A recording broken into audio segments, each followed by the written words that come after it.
వారందరినీ ఆసుపత్రికి తరలిస్తున్నారు. మధ్యలో ఉన్న బాక్స్లో మీరు చూడొచ్చు, రెండో బాక్స్లో మీరు చూడొచ్చు తొక్కిసలాటకు సంబంధించిన దృశ్యాలు. తొక్కిసలాట జరిగిన చోటికి అంబులెన్స్లో వస్తూ ఉన్నాయి, అక్కడ సహాయక చర్యలు కొనసాగుతున్నాయి. మూడో బాక్స్లో చూడొచ్చు జనాలు, కిటకిటలాడుతున్న జనాల్ని. ఈరోజు 10 కోట్ల మందికి పైగా భక్తులు అక్కడికి వచ్చి అమృత స్నానాలు చేయటానికి కుంభమేళకు వస్తారు అని అంచనా వేశారు. అందుకు తగ్గ ఏర్పాట్లు చేశామని చెప్తున్నారు. కానీ పూర్తి స్థాయి ఏర్పాట్లు చేయలేదు అంటూ ప్రేమానంద పూరి లాంటి వారు విమర్శిస్తూ ఉన్నారు. మేము చెప్పినప్పటికీ అక్కడున్న అధికార యంత్రాంగం VIP సేవలో తరిస్తుంది, అందుకే ఈ తొక్కిసలాట చోటు చేసుకుంది అంటూ ప్రేమానంద పూరి విమర్శలు చేస్తున్నారు. ఒకసారి చూడండి, అశేష హిందూ భక్తజనం అంతా ప్రయాగ్రాజ్ చేరుకొని అమృత స్నానాలు ఆచరించడానికి వచ్చారు. మొత్తం త్రివేణి సంగమం అంతా కూడా జనసంద్రంతో నిండిపోయిన పరిస్థితి మనకి కనిపిస్తోంది. ఈ తెల్లవారుజామున ఒక్కసారిగా బ్యారికేడ్లు ఓపెన్ చేయడంతో జనాలు తోసుకుంటూ ముందుకు వచ్చారు. సంగమం దగ్గర స్నానం ఆచరించడానికి, అమృత స్నానం ఆచరించడానికి ఒక్కసారిగా బ్యారికేడ్లను తోసుకుని రావడంతో బ్యారికేడ్లు కూడా విరిగిపోయాయి. తర్వాత ఒకరిపై ఒకరు పడ్డారు, తొక్కుకుంటూ వెళ్ళిపోయారు. దీంతో 17 మంది ఆ తొక్కిసలాట్లో చనిపోయారు. 100 మందికి పైగా గాయపడినట్టుగా తెలుస్తుంది. ఎక్కడ చూసినా ప్రయాగ్రాజ్ దగ్గర, త్రివేణి సంగమం దగ్గర జన సంద్రమే కనిపిస్తూ ఉంది. పూర్తిస్థాయి ఏర్పాట్లు చేసినప్పటికీ ఇలాంటి ఘటన జరగడం దురదృష్టకరమని యూపీ సర్కార్ చెప్తోంది. ఇప్పటికే ప్రధాని మోదీ కూడా యూపీ ముఖ్యమంత్రి యోగి ఆదిత్యనాథ్కు ఫోన్ చేసి పరిస్థితిని సమీక్షించారు. RTV స్క్రీన్ పైన మీరు చూస్తున్నారు, ప్రయాగ్రాజ్లో మొత్తం దేశం నలుమూలల నుంచి అక్కడికి మహాకుంభమేళాలో అమృత స్నానాన్ని ఆచరించడానికి భక్తులు రావడంతో జనసంద్రం కనిపిస్తోంది. అయితే అన్ని ఏర్పాట్లు చేసినప్పటికీ ఈ తొక్కిసలాట జరిగిందని చెప్తున్నారు. జరగడం దురదృష్టకరం చెప్తున్నారు. ఆసుపత్రి దగ్గర సెక్టార్ 2లో ఆసుపత్రి దగ్గర దృశ్యాలు అవి. సెక్టార్ 2లో ఆసుపత్రి దగ్గరకు తొక్కిసలాట్లో గాయపడిన వారిని తీసుకొస్తున్న దృశ్యాలు మీరు లైవ్లో చూస్తున్నారు. ఆ తొక్కిసలాట్లో సుమారు 100 మందికి పైగా గాయాలు పాలైనట్టుగా తెలుస్తుంది. వారందరినీ ఆసుపత్రి దగ్గర కూడా తరలిస్తున్నారు. 17 మందికి పైగా మరణించినట్టుగా తెలుస్తోంది.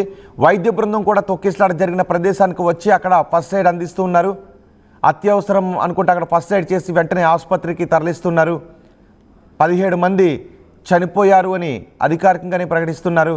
కానీ మృతుల సంఖ్య మాత్రం ఇంకా పెరిగే అవకాశం ఉంటుందని చెప్తున్నారు. వెంటనే అక్కడ భారీగా అంబులెన్స్లను కూడా ఏర్పాటు చేశారు. తొక్కిసలాట జరిగిన ప్రదేశంలో గాయపడిన జనాలను ఆసుపత్రి దగ్గరికి తరలిస్తున్న దృశ్యాలు అవి. మహాకుంభమేళాలో తీవ్ర విషాదకర ఘటన చోటు చేసుకుంది. త్రివేణి సంగమం దగ్గర ఈ ఉదయం తెల్లవారుజామున 2 గంటలకు భారీగా భక్తులు అప్పటికే చేరుకుని ఉన్నారు. ఒకసారి మనం మధ్యలో ఉన్న బాక్స్లో కూడా చూడొచ్చు. మహిళ తీవ్రంగా గాయపడటంతో ఆ మహిళ స్పృహ తప్పి పడిపోయారు. ఆ మహిళను వెంటనే స్ట్రెచర్పై అంబులెన్స్లో తరలించి అక్కడ నుంచి ఆసుపత్రికి తరలిస్తున్న దృశ్యాలు మనం RTV స్క్రీన్ పైన చూస్తున్నాం. ఒకవేళ ఏదైనా ఇంకా అదనపు సిబ్బందిని అక్కడికి తరలించాల్సి వస్తుందా అని కేంద్రం కూడా యూపీ సర్కార్తో మాట్లాడుతున్నట్టుగా తెలుస్తుంది. త్రివేణి సంగమం దగ్గర జరిగిన తొక్కిసలాట్లో 17 మంది దుర్మరణం పాలయ్యారు. 100 మందికి పైగా తీవ్రంగా గాయపడ్డారు. ఈ ఒక్కరోజే 10 కోట్ల మందికి పైగా భక్తులు వస్తారని అంచనా వేస్తున్నారు. 144 సంవత్సరాలకు ఒకసారి వచ్చే ఈ మహాకుంభమేళాలో అమృత స్నానాన్ని ఆచరించాలి అని ప్రపంచవ్యాప్తంగా ఉన్న భక్తులంతా సుమారు 10 కోట్ల మంది భక్తులు ఈరోజు ప్రయాగ్రాజ్కి చేరుకున్నారు.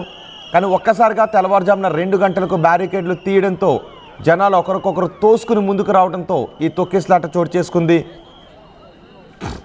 ఎక్కడ చూసినా కూడా త్రివేణి సంగమం దగ్గర జనం మాత్రమే కనిపిస్తున్నారు. దాన్ని అక్కడ వెహికల్స్ కూడా అక్కడికి దరిదాపుల్లోకి రావడానికి అనుమతించట్లేదు. కొన్ని కిలోమీటర్ల దూరంలోనే వెహికల్స్ అన్నీ కూడా ఆపేయాల్సిన పరిస్థితి ఉంది. అలాంటి ఆంక్షలు విధించారు. కేవలం నడుచుకుంటూ మాత్రమే అక్కడికి రావాలి. కొన్ని కిలోమీటర్లు నడుచుకుంటూ మాత్రమే త్రివేణి సంగమం దగ్గరికి రావాలి. కేవలం ఎమర్జెన్సీ వెహికల్స్, అంబులెన్స్ లాంటి వెహికల్స్, పోలీస్ వెహికల్స్ మాత్రమే అక్కడికి రావడానికి అవకాశాన్ని కల్పిస్తున్నారు. దీంతో తొక్కిసలాట జరిగిన వెంటనే అక్కడ సహాయక చర్యలు ప్రారంభించడానికి అవకాశం కూడా ఏర్పడింది.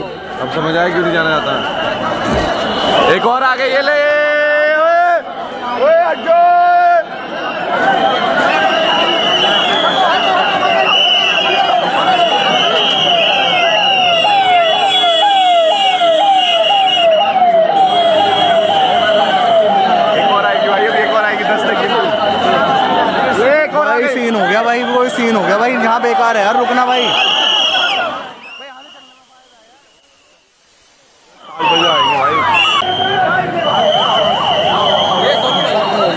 अब समझ आया क्यों नहीं जाना जाता। एक और आगे ये ले, ओए, ओए, हटो।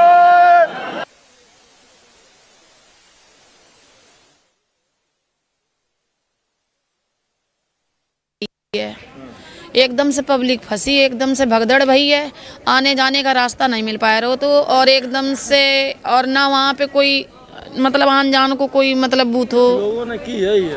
और जो लोग मतलब बा कर रहे थे वे लोग हंस रहे थे, उन लोगों से हम लोग भीख मांग रहे थे कि बच्चों की भीख दे दे, लेकिन वे लोग हंस के जा रहे थे। पब्लिक ने खुद उनसे कही। कितने लोग थे आप लोग? हमारी कितने लोग आए थे आप लोग?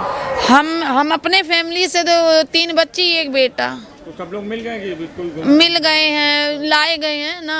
फीलिंग हो रहा है, ऐसा कभी मैंने स्नान नहीं किया है और आज बहुत ही खास स्पेशल दिन है आज के दिन, और वो भी गुरु जी के साथ, गुरु अवधेशानंद जी के साथ, रामदेव बाबा जी भी हैं, उन सब के साथ स्नान किया, मेरा सौभाग्य है। मैम एक घटना भी हो गई है महाकुंभ में, जो है स्टंपेड हो गया है, कुछ कैजुअलिटीज भी बताई जा रही हैं। उसके बारे में भी सुना है, अभी मुझे इतनी ज़्यादा जानकारी इस वक्त नहीं है, मैं पता करूंगी, मैं बताऊंगी। अभी बात जो आपने स्नान के महोत्सव का महत्व क्या है? कुंभ महापर्व पर मैं पूरे देश के कल्याण के लिए, सशक्त समर्थ भारत के लिए भगवान से प्रार्थना करता हूँ, और जो घायल हुए हैं उनके शीघ्र स्वास्थ्य की भगवान से प्रार्थना करता हूँ, और मैं भगवान से प्रार्थना करता हूँ मेरा देश सशक्त रहे, समर्थ रहे। आज के दिन 144 वर्षों के बाद योग आया है, जिसमें सूर्य मकर राशि में है और सभी देवगण एक साथ हैं।